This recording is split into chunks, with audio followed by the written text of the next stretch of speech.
afternoon, KMTV News Update. I'm Emmanuel Davis. The National Elections Commission has officially certificated Ibrahim Daros Delon of the Liberty Party and a member of the four collaborating political parties as Senator of Mansourado County.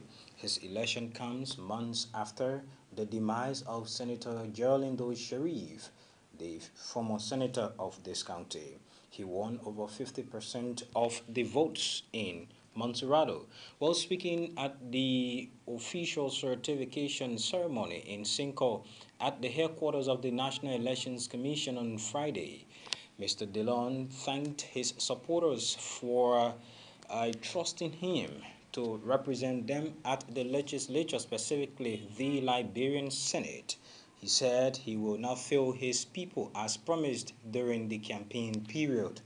According to him, their attention will be focused on District Number 15 election dispute that is currently ongoing.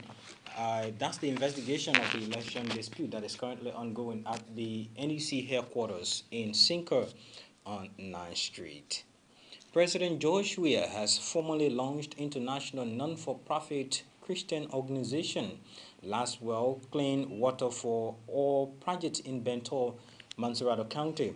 The project is sponsored by several international organizations through Laswell, with a focus to eliminate scarcity of safe drinking water throughout Liberia by 2020.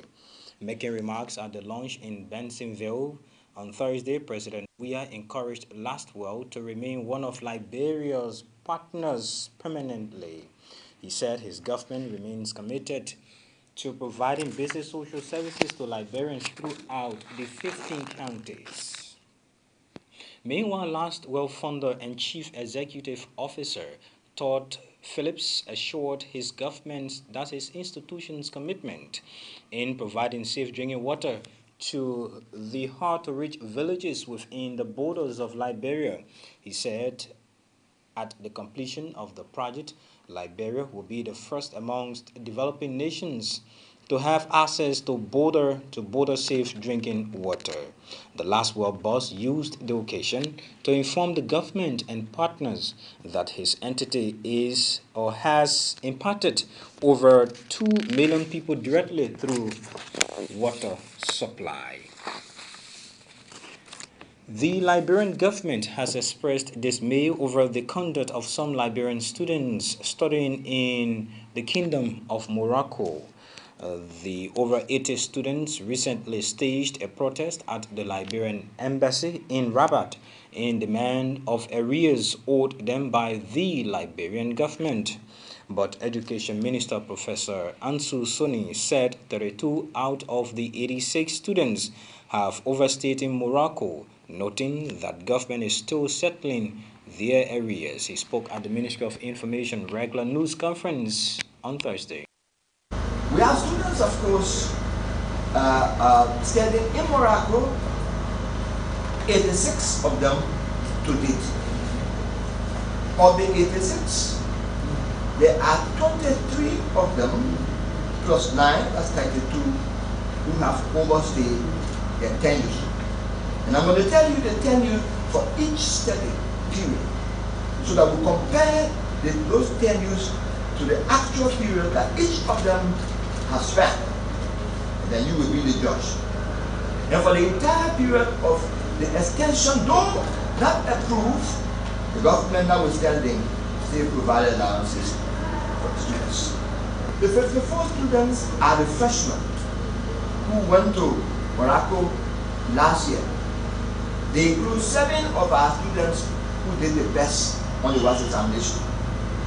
And because these students were much younger folks, 16, 17, there were 3 that were 16, and the other 17, 18 there.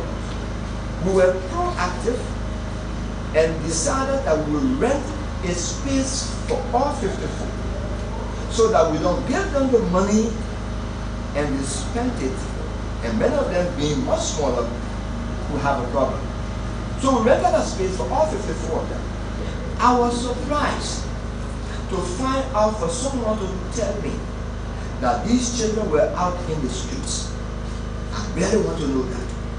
And if that is not true, then somebody is not a patriot or somebody has a problem with his own country.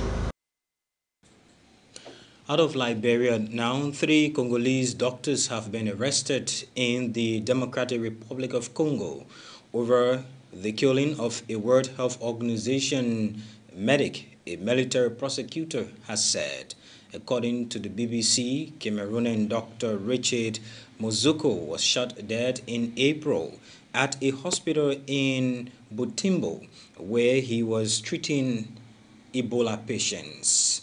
The passionate medic was always ready to go where people would need his help most, the World Health Organization said in a tribute. The motive for the attack is unclear. Well, with that unfortunate foreign development coming from the Democratic Republic of Congo, this is how I would like to take leave of you on KMTV News Update with me, Emmanuel Davis, bidding you a pleasant good afternoon.